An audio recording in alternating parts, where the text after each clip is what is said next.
الغاز من أحد الأنابيب الناقلة للنفط الخام من شركة نفط الشمال باتجاه شركة غاز شمال. الحمد لله الجهود كانت متوافقة ومتكاملة من قبل كل الجهات، من قبل الدفاع المدني اللي موجود في محافظة كركوك، من قبل كوادر شركة نفط الشمال وشركة تعبئة الغاز وشركة غاز شمال، كلهم ساهموا في إطفاء هذا الحريق.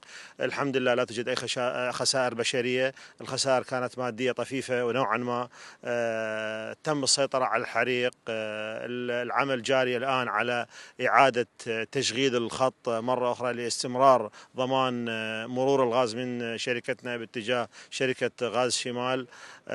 مثل ما طرق السيد النائب، حقيقة وزارة النفط ودولة رئيس الوزراء مشكورا حاليا يهتمون بشركة نفط الشمال، اكو دعم كبير جدا. شركة BP باشرت بالعمل بكوادر قوية حاليا مستمرة. بس تدرون احنا يعني نفط الشمال هاي السنة الأولى اللي بدأ بها الاستثمار، والحمد لله اكو نتائج ممتازة. يحتاج لنا وقت، الدعم راح يكون كبير جدا من قبل الأخوة النواب من محافظة كركوك، بالإضافة اكو اهتمام كبير جدا من قبل دولة رئيس الوزراء والسيد معالي وزير النفط والسيد وكيل الاستخراج لدعم وتطوير المعدات اللي موجودة في شركة نفط الشمال.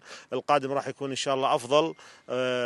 نحمد الله ونشكره أنه ما توجد أي خسائر بشرية، الخسائر هي عبارة عن خسائر مادية بسيطة جدا يتم معالجتها إن شاء الله في القريب العاجل. نشكر كل الأجهزة الأمنية التي شاركت في إطفاء هذا الحريق وساهمت بشكل فعال في مساعدة شركة نفط الشمال في إخماد هكذا حريق. ونشكر السيد النائب على زيارته في هذا الوقت، اللي هو الرجال دائما داعم لشركة نفط الشمال لكوادر نفط. كل الشكر والتقدير لكم سيادة النائب. شكرا.